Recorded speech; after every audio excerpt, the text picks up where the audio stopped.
permaneço nele. Vamos comer e beber, sem pressa, expressando essa verdade em nosso coração.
O Senhor te abençoe e te guarde.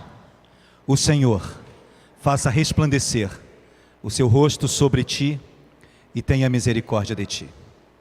O Senhor sobre ti levante o seu rosto e te dê a paz. Amém.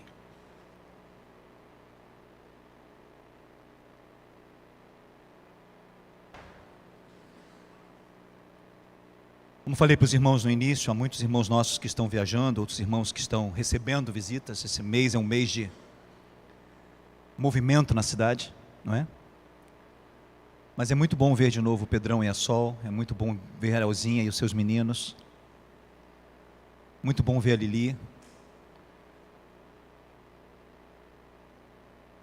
Os outros são nossos, né? O Edson, que está com a gente hoje. Edson é um amigo, seja muito bem-vindo, Edson.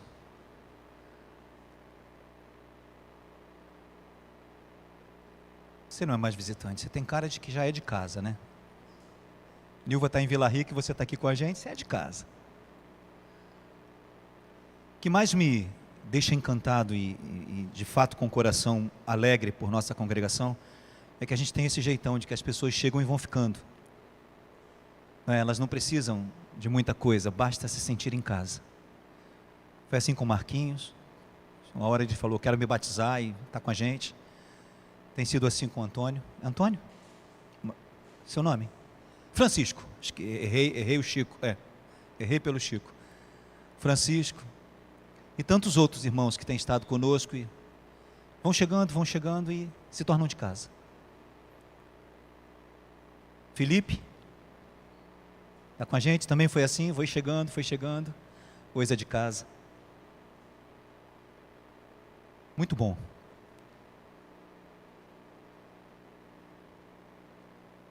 A gente precisa caminhar um pouco mais acerca da ressurreição, por causa das implicações de 1 de Pedro, capítulo 1. O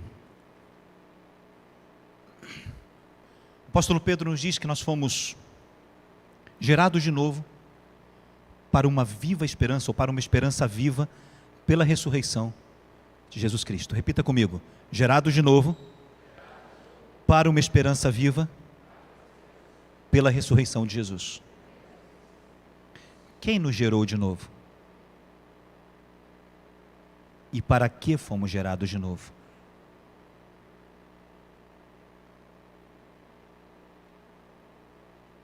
A língua grega ela tem algumas coisas muito especiais. Uma delas é que a posição do termo na organização sintática, na disposição sintática, ela não determina a sua função. O que determina a função do termo é a sua declinação. E a declinação é marcada pelo seu sufixo, pelo finalzinho da palavra. E quando nós abrimos esse texto em grego, é impressionante como que o apóstolo Pedro fez questão de marcar a questão causal e final. Uma é o motivo, é a causa, a outra é a finalidade. Nós fomos gerados por meio da ressurreição de Jesus para uma esperança viva. Uma mostra aquilo que fez, a outra para o que foi feito.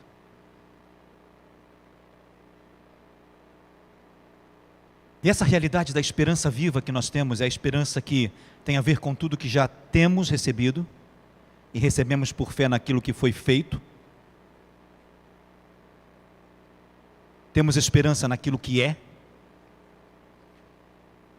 que vivemos nesse tempo. E temos a esperança de, da mesma forma como aquilo que foi, aquilo que é dito a nosso respeito, também se cumpra sobre nós. Então a esperança nos ajuda a entender aquilo que já foi, a nos apropriar daquilo que somos, para esperarmos no que seremos.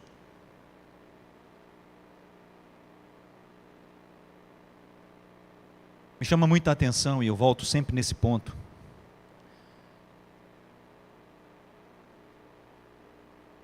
ultimamente a gente tem ouvido muita teorização, muitos ensinos voltados ao pecado, à herança do pecado, à iniquidade, a como isso acontece, como isso se faz. É importante conhecermos isso, sim, de fato, para lutarmos contra isso. Mas tão importante quanto conhecermos aquilo que nos aflige, está nossa esperança na certeza do que vai vir. Se hoje lutamos contra o pecado, e contra a dor, e contra a angústia, e contra aquilo que todas as vezes nos faz cair as nossas próprias inclinações, haverá um tempo onde todas estas coisas serão passado e nós viveremos uma outra realidade. E por isso a ressurreição de Jesus é tão importante, porque a ressurreição de Jesus é a causa pela qual fomos gerados de novo, mas ela também aponta como seremos. Se Ele ressuscitou, nós também vamos ressuscitar, e na semelhança de quem Ele é, nós também seremos. Em 1 Coríntios capítulo 15, o apóstolo Paulo apresenta a ressurreição de Jesus como a primícia dos mortos. A primícia dentre os mortos, aquele que é o modelo, o exemplo. Algo que é a primeira porção, os primeiros frutos, que indica que outros frutos semelhantes virão. Ele ressuscitou como a primícia dentre os mortos, para gerar uma outra realidade. E a importância da sua ressurreição, a centralidade da sua ressurreição, é vista pela forma como todas as narrativas dos textos que tratam da ressurreição, tanto nos evangelhos como no livro de Atos, foram tratados para impregnar nos apóstolos, nos discípulos, a convicção de que Jesus está vivo.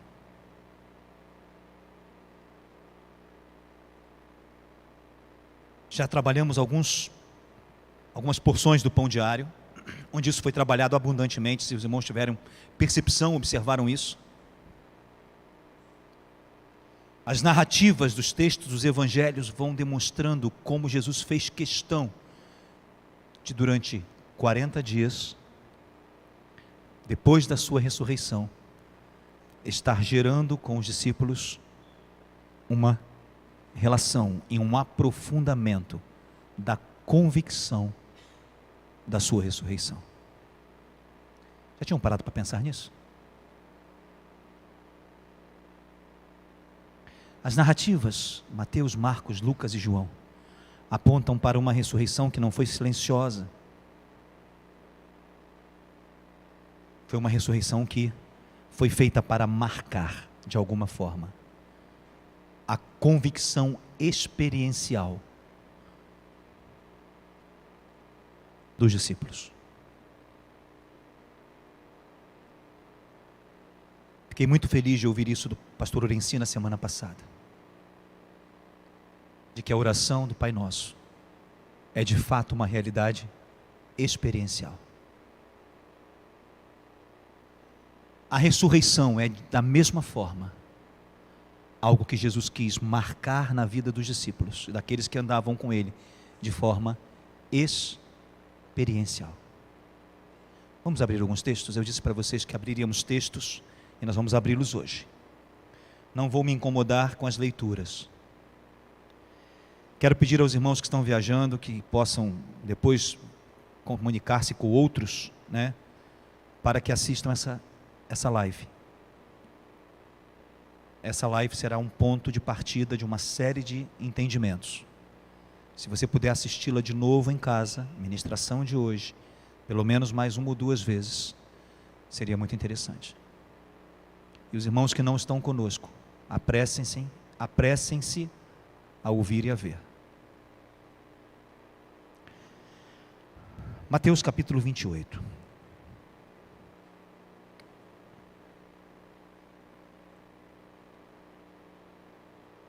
Os irmãos sabem que os evangelhos foram escritos de forma diferenciada, movidos pelo Espírito Santo de uma mesma maneira e movidos pela revelação do Espírito acerca dos feitos e das ações de Jesus. Cada evangelista, ele buscou de alguma forma atingir alguns ouvintes ou alguns leitores. Observamos o evangelho de Mateus como o evangelho mais detalhista. Mateus refere-se a Levi, cobrador de impostos, um cara que tinha uma percepção muito interessante de trabalho, trabalhava com números, trabalhava com dinheiro, e apesar dos cobradores de impostos serem mal vistos pelos judeus, ele tinha um trabalho minucioso, ele tinha uma boa escrita, ele tinha uma boa formação. Nós vamos entender isso no livro de Mateus à medida em que ele começa apresentando uma genealogia.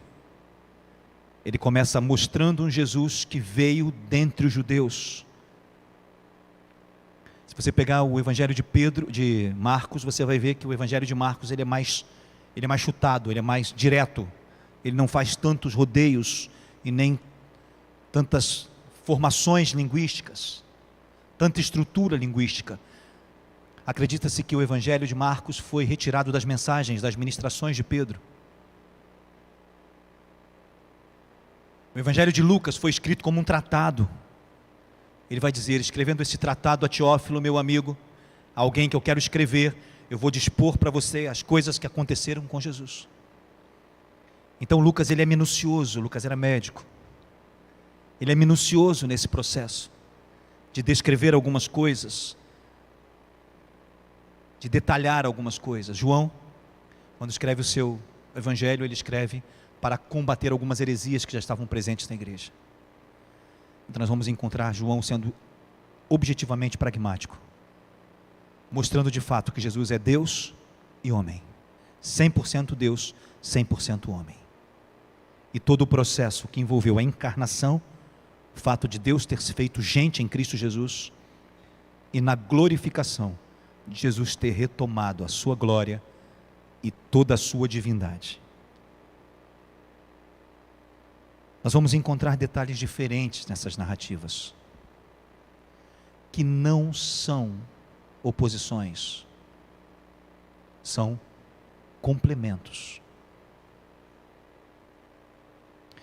É como se a ressurreição fosse vista por lentes diferentes, de ângulos diferentes, de aspectos diferentes. Se algo acontecer entre nós, daqui eu tenho uma forma de ver, daí vocês vão ver de outra maneira. Era exatamente isso. É exatamente isso que está expresso nos evangelhos.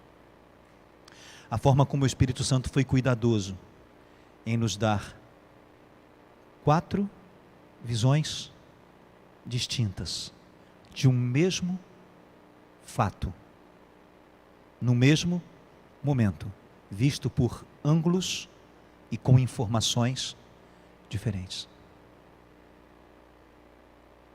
Ok? Mateus 28. Olhem para o texto hoje, tentando identificar na leitura a experiência que Jesus proporciona.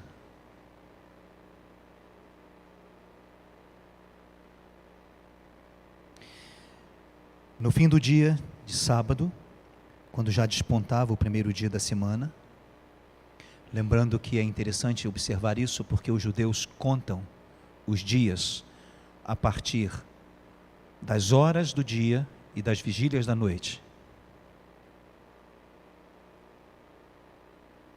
Certo? Então, quando diz que o dia sábado terminou, é porque o dia sábado ele se encerra na 1ª hora. Para os judeus, às 17h59. Às 18 horas já é a primeira vigília da noite. Então, a hora primeira, 6 da manhã, a hora terceira, 9, a hora sexta, meio-dia, a hora nona, 3, a 1ª hora, antes de completar, de chegar às 18. São divididos em períodos. A vigília, primeira, segunda, terceira, quarta. Logo no despontar da última vigília, já se inicia o dia seguinte. Então você vai observar que Mateus procura descrever com detalhes que isso aconteceu no início do primeiro dia da semana. Que para os judeus não tinha nenhum significado.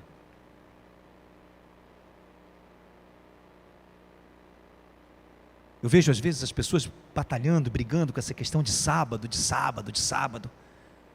Você é judeu? Tem ascendência judaica? Então você está sob a primeira aliança. Cumpra o sábado, como todos os outros mandamentos. Mas a igreja ela é dos gentios. Atos dos Apóstolos deixa claro que a igreja ela surge na dispensação dos gentios, no tempo da manifestação do evangelho aos gentios. E eu sou gentio, eu nunca vou ser judeu. Então a nova aliança é que me alcança. E a nova aliança tem outros aspectos muito mais importantes do que o 7º dia.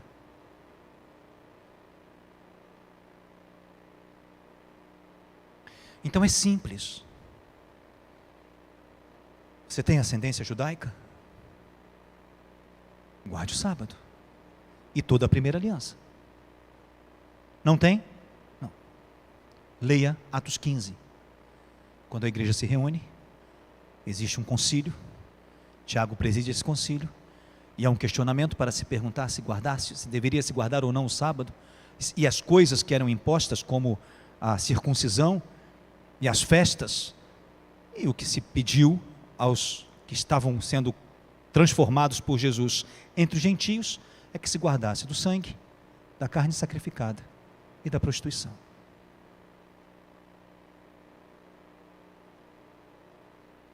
Então não tem polêmica. Porque a primeira aliança ainda está em voga. Sim, com certeza, para os judeus. A primeira aliança ela foi feita com os judeus, a nova aliança foi feita com os gentios. Mas Jesus guardava o sábado. É óbvio, ele era judeu. Mas os apóstolos guardavam o sábado. É óbvio, eles eram. E se você for judeu, ouça o que eu estou dizendo. Guarde o sábado. Mas não o imponham a mim, porque eu sou gentio.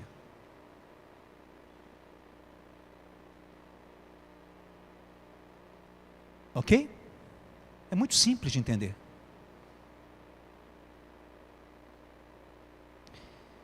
No primeiro dia da semana, um dia que não tinha nenhum significado para os judeus, eis que houve um grande terremoto, porque um anjo do Senhor descendo do céu chegou e removendo a pedra da porta, sentou-se sobre ela.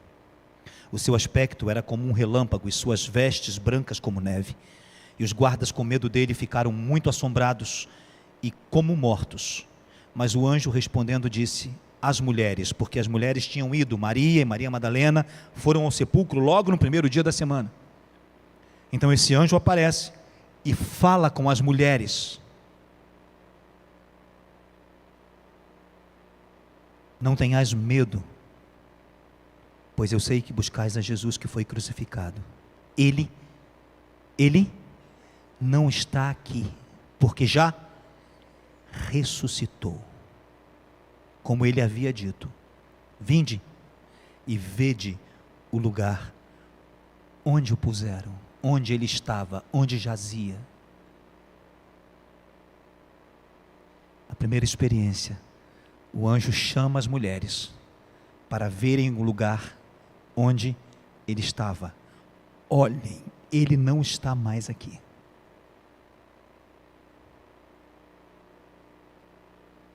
Percebem que há uma intenção de uma experiência sensorial?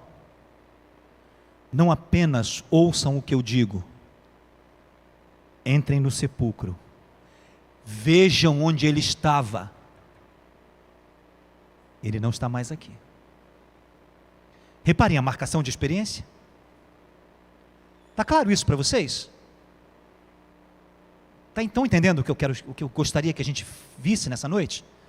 Essa experiência, o anjo não diz apenas, ele ressuscitou, vamos embora. Não, ele diz, entrem, vejam onde ele estava, vejam que ele não está mais aqui.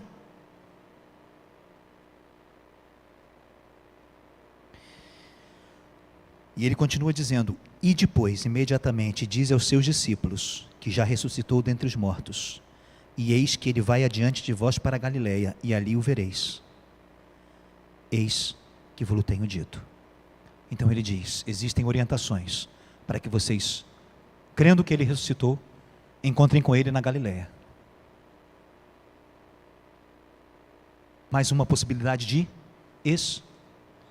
experiência. E saindo elas, apressadamente do sepulcro, com temor e grande alegria, correram a anunciá-los aos discípulos. Indo elas dar as boas novas, ou dar as novas aos seus discípulos, eis que Jesus sai ao seu encontro, dizendo, eu vos saúdo. E elas, chegando, abraçaram os seus pés e o adoraram. Mais uma forma de aprofundar a experiência. Ver que o lugar estava vazio era uma coisa, vê-lo e abraçar os seus pés é outra coisa.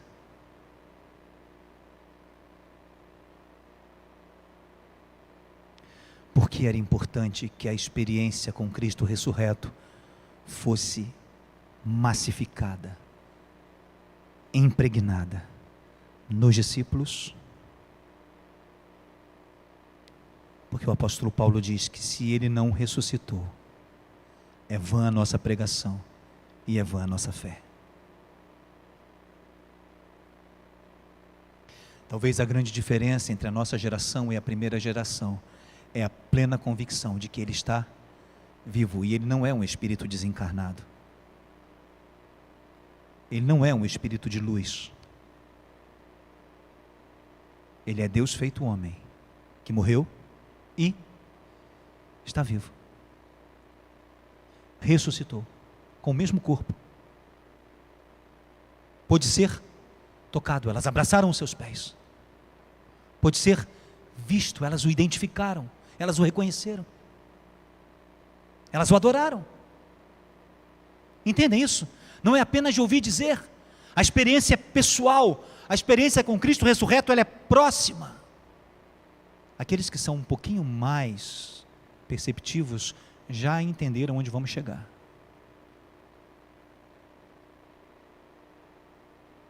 Falta a nossa geração essa experiência concreta com Cristo ressurreto.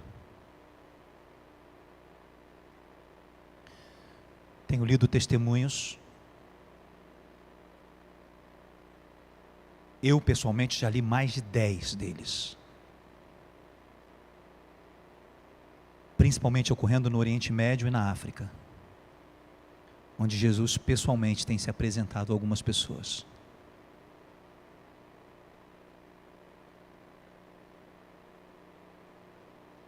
O testemunho é impactante. Eu li um testemunho, na semana retrasada, que eu confesso a vocês que eu levei uns 10 minutos para conseguir parar de chorar compulsivamente. O homem estava sendo preparado para ser um imã. Já ouviram falar do imã? Imã significa uma pessoa religiosa de alto nível entre os muçulmanos.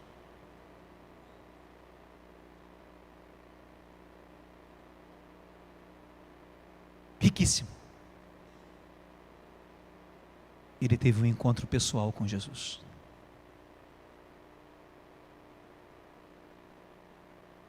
Não me peçam para explicar, porque eu não sei. Eu sei que isso impactou a vida dele. Abriu mão de tudo, de tudo. Conseguiu sair com as roupas do seu corpo. Nem os seus documentos ele pôde trazer. Sua mulher o rejeitou. Seus filhos o amaldiçoaram. Esse indivíduo hoje vive na Europa escondido porque foi jurado de morte por todos os movimentos jihadistas.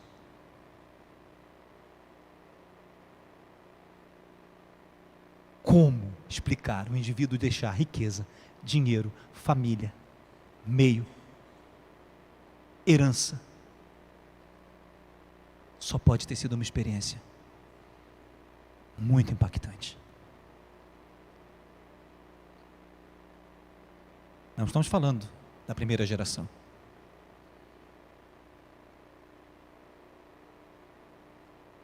Vive como jardineiro.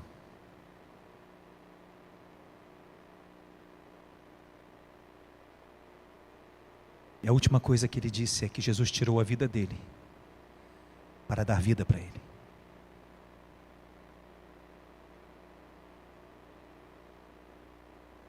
Não aparece o rosto, não aparece nada, apenas a identificação, um outro nome. Impressionante isso. Relatos semelhantes na China, na África.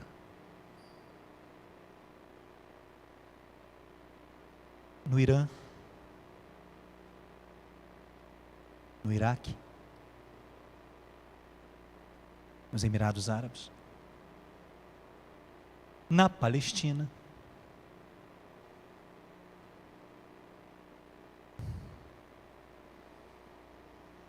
Jesus se apresenta e elas o abraçam.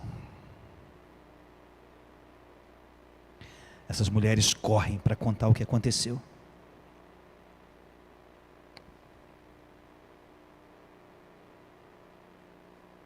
Elas correm para anunciar isso.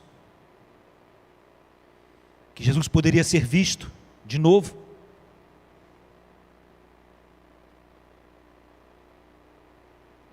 Verso 16 diz que os 11 partiram para a Galiléia, para o monte, o lugar onde Jesus havia designado. E eles também o viram e o adoraram. E Jesus falou com eles. Já não são mais 2 mulheres. Já são os discípulos.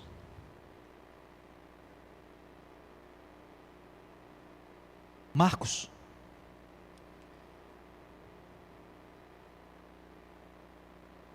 Evangelho de Marcos.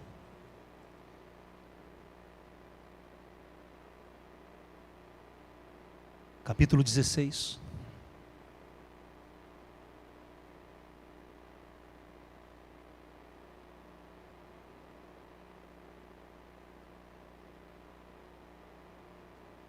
Começando do verso 1.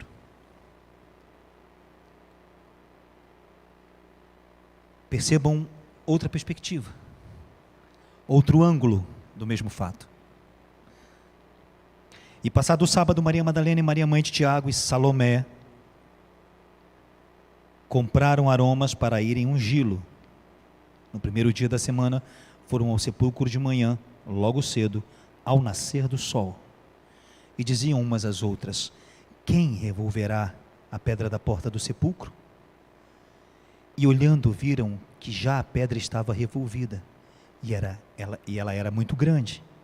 E entrando no sepulcro, viram um jovem assentado à direita, vestido de uma roupa comprida e branca, e ficaram espantadas. Ele, porém, disse-lhes: não vos assusteis. Buscais a Jesus Nazareno, que foi crucificado. Já ressuscitou. Não está aqui. Eis aqui o lugar onde o puseram. Mas ide e dizei aos seus discípulos e a Pedro, que ele vai adiante de vós para a Galiléia, e ali o vereis, como ele vos disse. E saindo elas apressadamente, fugiram do sepulcro, porque estavam possuídas de temor e de assombro, e nada diziam, porque tinham medo. E Jesus, tendo ressuscitado na manhã do primeiro dia, apareceu primeiramente a Maria Madalena, ao qual tinha expulsado os demônios, e partindo ela, anunciou àqueles que tinham estado com ele, os quais estavam tristes e chorando, e ouvindo eles que vivia e que tinha sido visto por ela, não o creram. E depois manifestou-se de outra forma, a dois deles que iam para o caminho do campo. Indo estes, anunciaram-no aos outros, mas nem assim, ou nem ainda assim, estes creram. Finalmente, apareceu aos 11, estando eles assentados à mesa, e lançou-lhes em rosto a sua incredulidade, a dureza do seu coração, por não haverem crido nos que os tinham visto já ressuscitado. Então Jesus vai aprofundando as experiências de relacionamento. Aqui já temos uma narrativa de um encontro específico com Maria Madalena, e aqui já temos uma narrativa de dois que estavam indo para o campo, que nós vamos encontrar na narrativa de Lucas, que eram os discípulos de Emaús. Vamos a Lucas?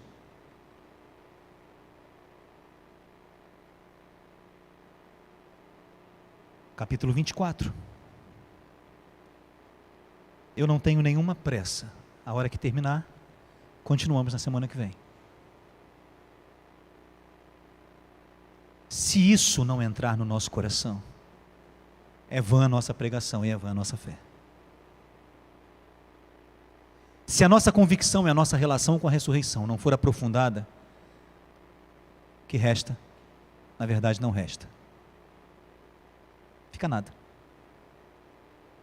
Porque se ele não está vivo, tudo que nós fazemos é loucura de primeira categoria. É sandice de gente maluca. A gente se reúne todo domingo aqui, se assenta nessas cadeiras de plástico.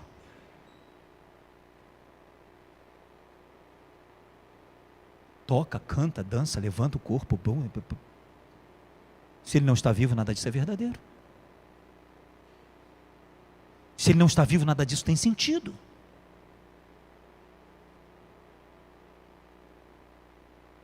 Fazia sentido para a primeira geração porque eles criam e experimentavam essa certeza.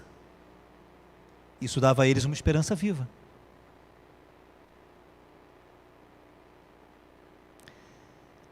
Lucas é um textão. Vamos lá?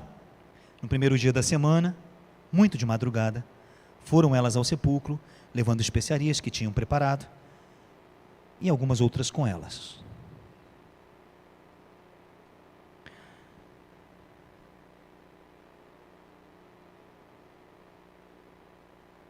Acharam a pedra revolvida do sepulcro, e entrando não acharam o corpo de Jesus. E aconteceu que, estando elas muito perplexas a esse respeito, eis que pararam junto delas dois homens com vestes resplandecentes. A narrativa de Lucas apresenta dois homens.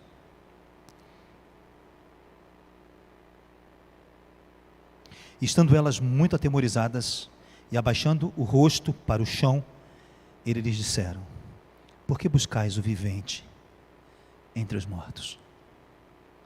A expressão grega diz: por que buscais aquele que vive entre os mortos?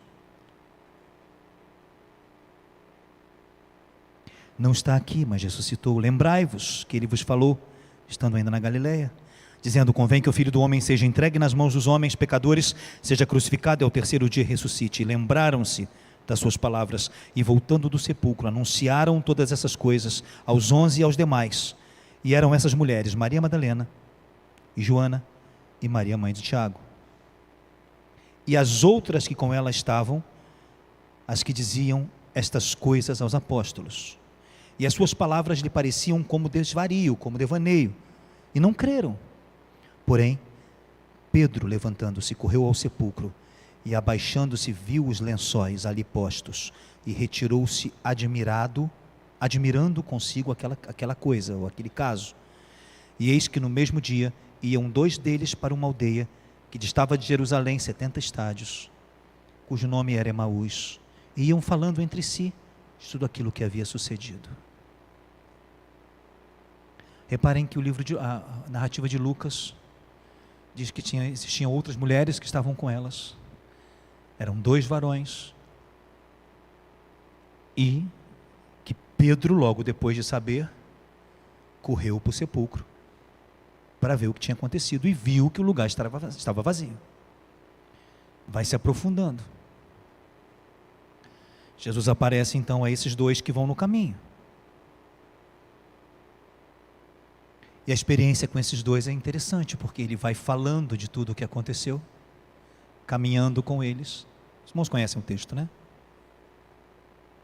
Posso não ler? Os irmãos preferem que eu leia? Vamos ler? Então vamos ler.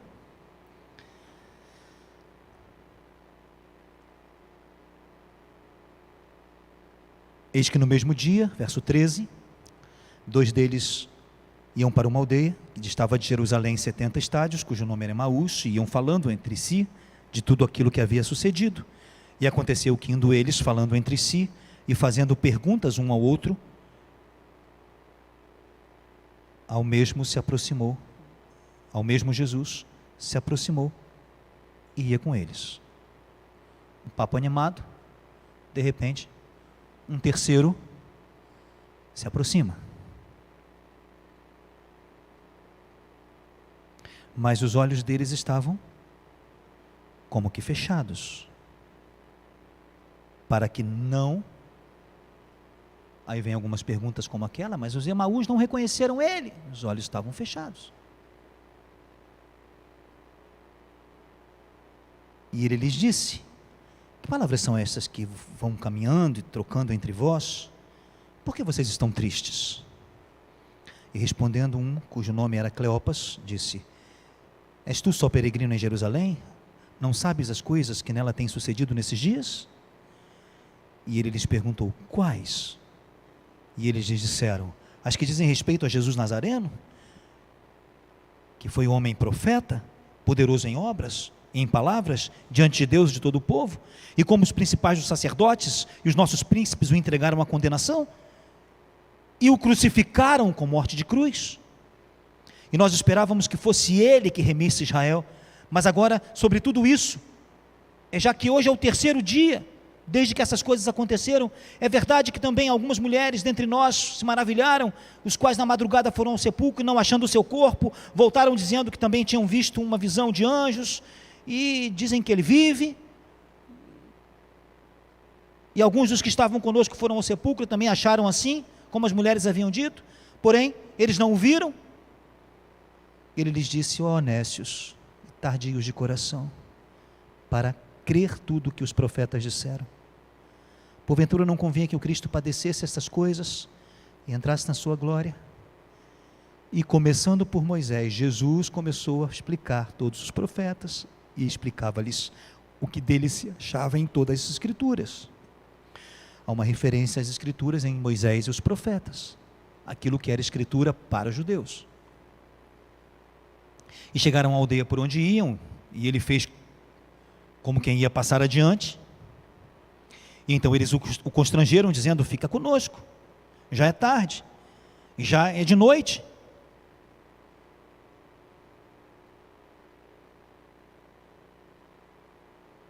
O dia já está declinando. Então ele entrou para ficar com eles. E aconteceu que, estando com eles à mesa, tomando o pão, abençoou, partiu e deu o pão a eles. E abriram-se-lhe os olhos e conheceram quem ele era. E desapareceu-lhes. Como? Não faço a menor ideia. Como Jesus estava sentado à mesa, partindo o pão, e de repente Jesus ausenta-se deles, desapareceu. Pastor, você pode explicar como isso é possível? Não posso. Não tenho a menor ideia. Algumas pessoas adoram reclamar do rabo do porco. Comem a carne, gostam do miúdo, do toucinho, do torresmo. Aí o porco não presta porque tem o rabo enrolado. Algumas pessoas dizem, mas eu quero entender como que Jesus desapareceu. Cara, o cara está ressurreto, anda com os caras, come com o cara, conversa. E você quer saber o rabo do porco? Jura? O que te importa é saber como ele desapareceu.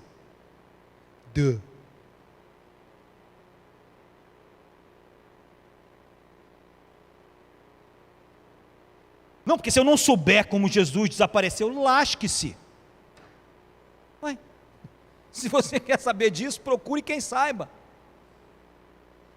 Porque simplesmente o texto diz que ele estava ali, e no momento seguinte, já não estava mais.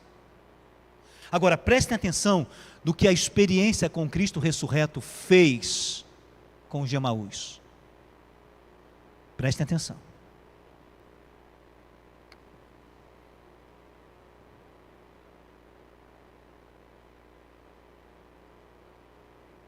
E disseram um para o outro, verso 32, porventura, não ardia em nós, o nosso coração, quando pelo caminho ele falava, e quando nos abriu as Escrituras?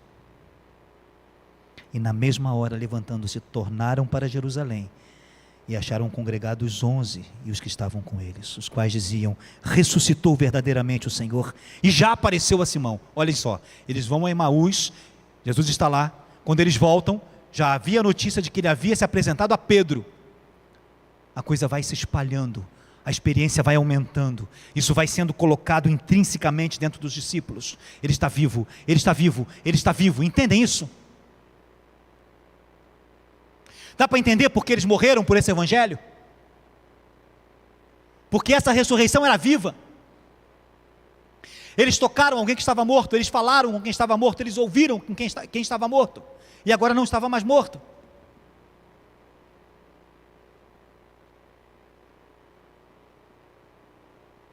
Quem tem ouvidos para ouvir, ouça. A fé é baseada na experiência.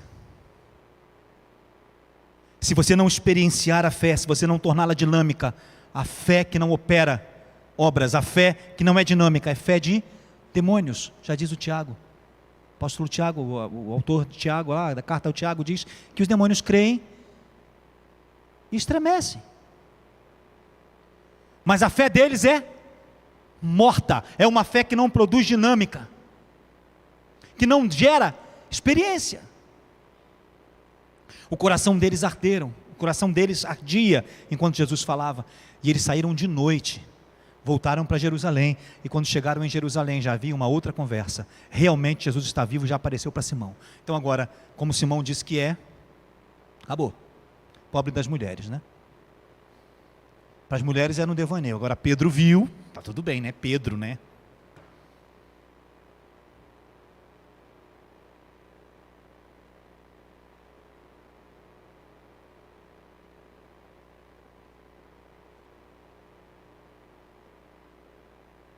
Aí a coisa vai ficando mais aprofundada ainda. Porque enquanto, verso 35, e eles contaram o que lhes acontecera no caminho,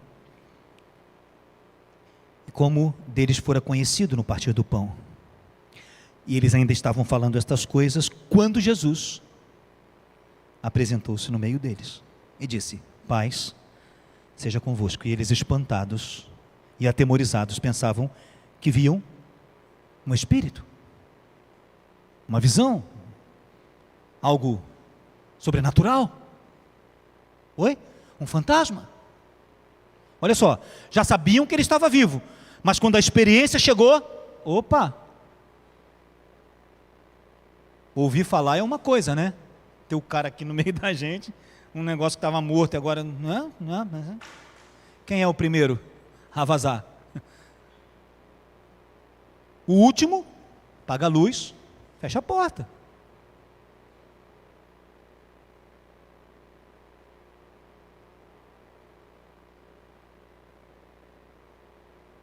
E ele lhes disse: por que estáis perturbados? Verso 38. E por que vocês estão pensando essas coisas que vocês estão pensando? Vede as minhas mãos e os meus pés, que sou eu mesmo. Toquem em mim e vejam. Não sou um espírito, porque espírito não tem carne e nem osso, como vedes que eu tenho. E dizendo isto, mostrou-lhes as mãos e os pés. E não crendo eles ainda, por causa da alegria, e estando maravilhados, disse-lhes: tendes aqui alguma coisa para comer? Então eles apresentaram um pão, e apresentaram parte de um peixe assado, e um favo de mel. E Jesus tomou da comida, e comeu diante deles. E disse-lhes: são estas as palavras que eu vos disse, estando ainda convosco. Observem, verso 45 diz: e abriu-se-lhe o entendimento para que compreendessem as Escrituras. A experiência vai sendo ampliada e aprofundada. Ele agora diz assim: vocês estão achando que eu sou só uma aparição? Encosta aqui. Toca aqui nos meus pés, toca nas minhas mãos. Ainda estão desconfiados? Tem alguma coisa para comer? Como que um espírito come? Como que uma assombração come?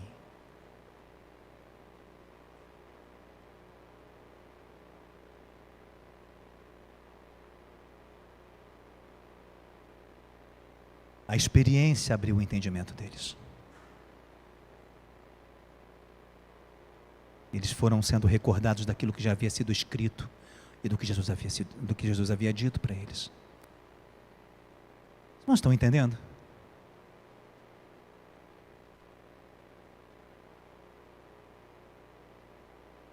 Não podia haver uma mínima dúvida de que ele está vivo. Eu tenho vontade de voar no pescoço de alguns pregadores que falam do Cristo ressurreto no passado.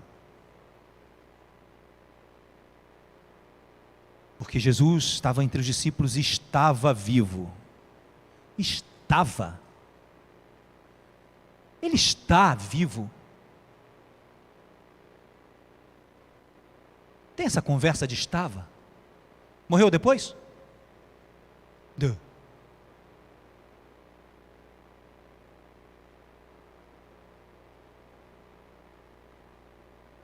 Vamos para o último texto? Para eu poder deixar vocês livres hoje, já quase 9 horas. Hoje a noite está friazinha, né? Tá bom para tirar um cochilo. Parece que o pessoal da praia esse ano resolveu fazer menos barulho, né? Pelo menos lá em casa está barulhando menos. Ano passado foi difícil. Os praieiros estavam com gosto de gás. Evangelho de João.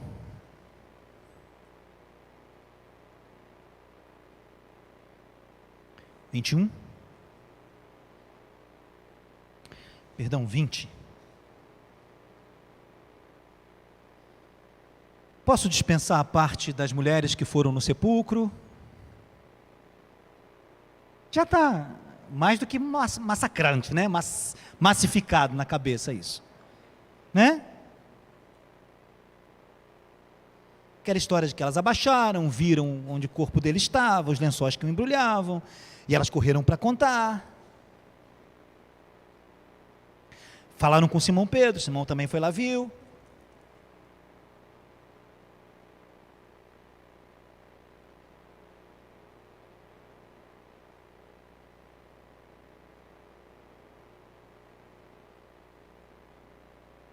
Mas a experiência com Maria Madalena tem um elemento interessante. Assim como já foi narrado em outros textos, ele encontra-se com Maria Madalena.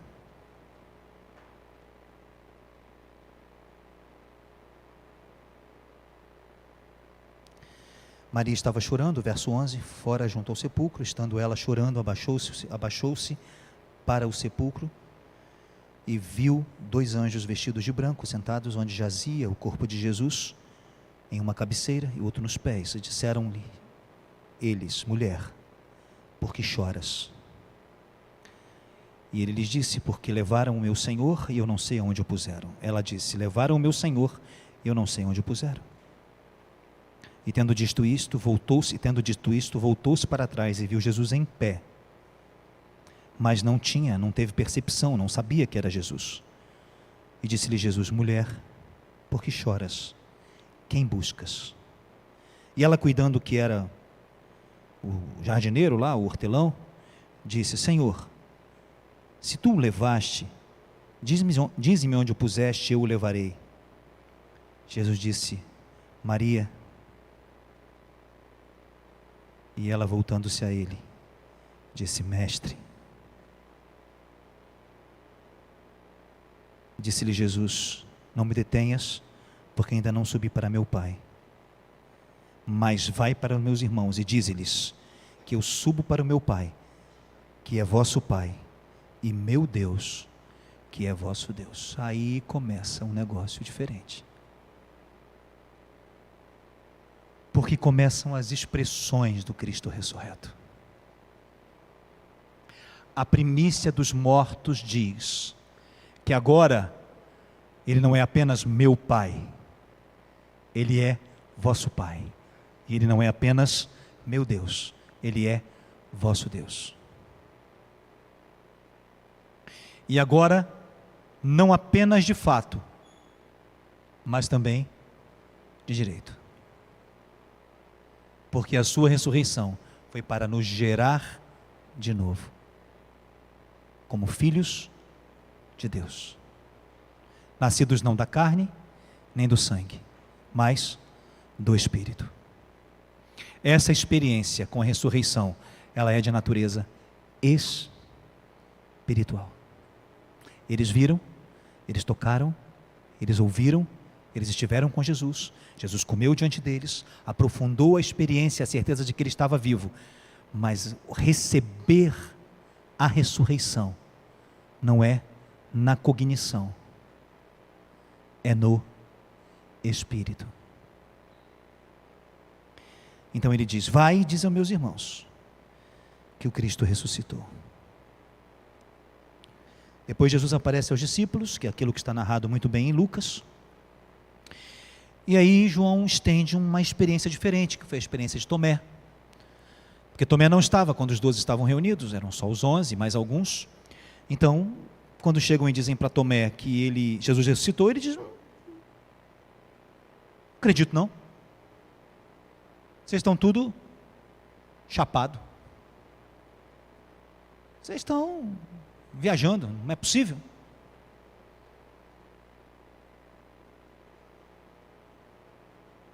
E aí ele diz assim, verso 25: disseram-lhe, pois, os outros: vimos o Senhor.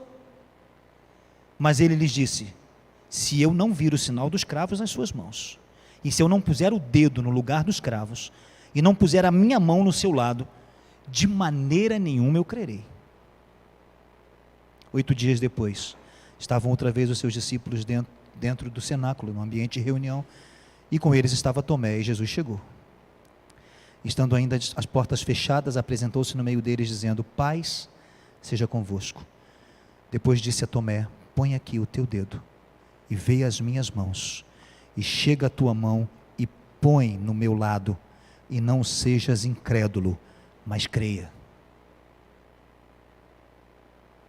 Tomé respondeu e disse: Senhor meu e Deus meu. Disse-lhe Jesus: Tomé, porque me viste, creste? Bem-aventurados são os que não viram e creram. Outra proclamação do Cristo ressurreto. Bem-aventurados, plenos, são aqueles que não precisaram ver para crer. Quem são estes? Somos nós, alcançados pelo poder da sua ressurreição, que cremos e não precisamos ver. Impressionante, né?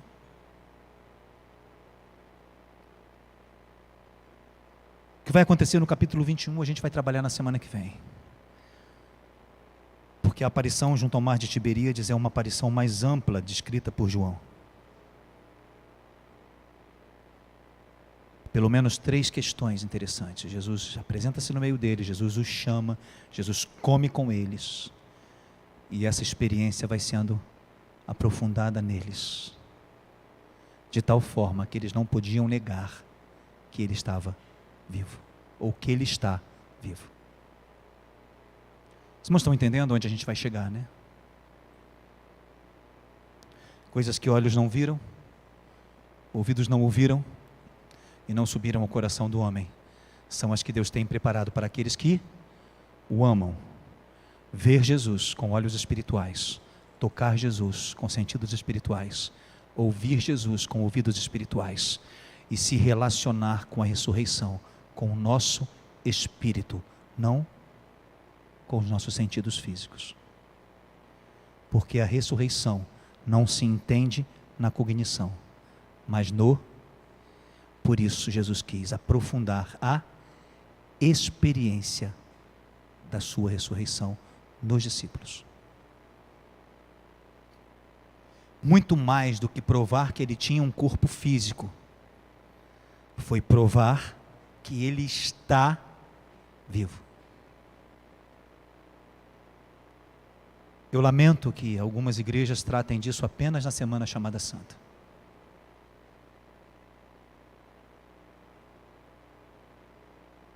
Damos uma importância para a ressurreição. Quando a gente era de Araruama, lá na Igreja Batista, fazíamos o culto 6 horas da manhã. Era aquela coisa mais linda, mas o resto do ano não se falava de ressurreição. Ressurreição era um programa para a Semana Santa, assim como o nascimento e a encarnação é um programa para o Natal. Crianças cantam, coral canta, fazem pecinha, coisa mais linda do mundo. É só um programa. Todo o processo que envolve a encarnação, a vida, a morte e a ressurreição de Jesus não fazem parte de um programa religioso. Fazem parte de uma experiência espiritual com Cristo vivo. Se ele não é de fato homem, a sua vida entre nós não tem nenhum valor. E se ele não morreu e ressuscitou, a nossa fé é vã.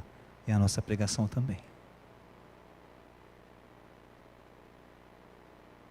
Então vamos correr atrás. Precisamos de mais do que ouvir falar.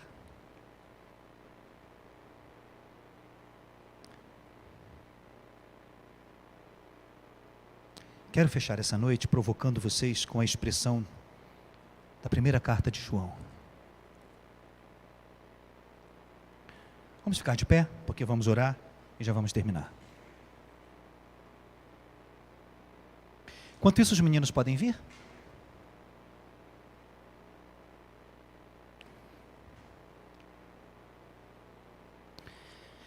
Acredito que quando o apóstolo João escreveu essa carta, na verdade, 1 de João, capítulo 1.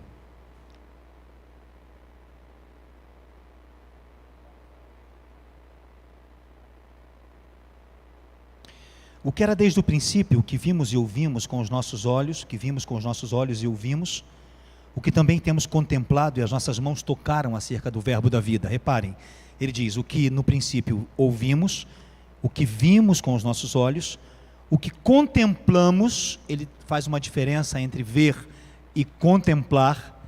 E as nossas mãos tocaram acerca do verbo da vida, porque a vida foi manifestada e nós a vimos e testificamos dela e anunciamos a vida eterna que estava com o Pai e nos foi manifestada. O que vimos e ouvimos, isso é o que vos anunciamos, para que também tenhais comunhão conosco, e a nossa comunhão é com o Pai e com o seu Filho Jesus Cristo. Ele diz, para que vocês tenham a participação com a mesma experiência, comunguem da mesma coisa. Nós ouvimos, vimos, contemplamos e nossas mãos tocaram. Ele diz, isso anunciamos a vocês, para que vocês tenham participação nestas mesmas coisas. Então o apóstolo João está nos provocando, dizendo que é possível que nós vejamos, ouçamos e toquemos de forma espiritual com Cristo ressurreto.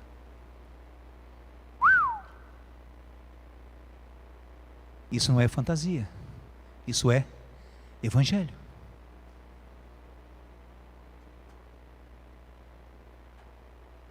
Que o Senhor tenha misericórdia de nós e que o seu Espírito nos ajude nesta convicção. Esse tempo é um tempo de muita esperança. Esperança de que isso se consolide em nós com graça e a bondade do Senhor nos encaminhe ao que está por vir, seja o que for. Amém? Amém? Toque o irmão que está ao seu lado, vamos orar uns pelos outros.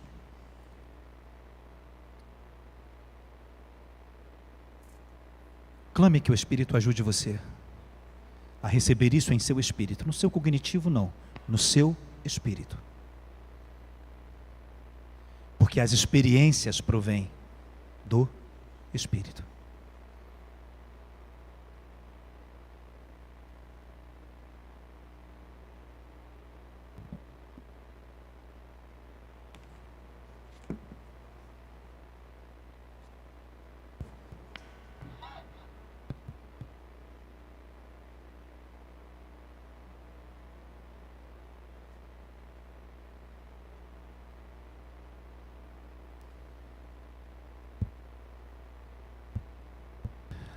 Depois de orar com seu irmão, abençoe-o para esta semana. Um abraço fraterno, carinhoso a todos os nossos irmãos, aqueles que estão nos vendo pela live. Uma semana de paz, graça e misericórdia. Se puderem nos ajudar, ajuntando as cadeiras. Que a graça do Senhor Jesus Cristo, o amor de Deus Pai, a comunhão e a consolação do Espírito estejam sobre todos nós, sobre nossas famílias, agora e sempre. Amém? Amém.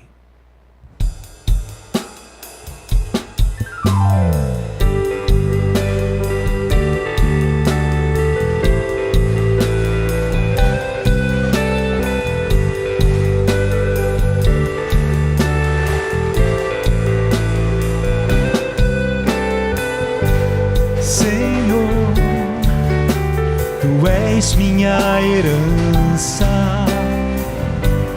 Tu és minha porção.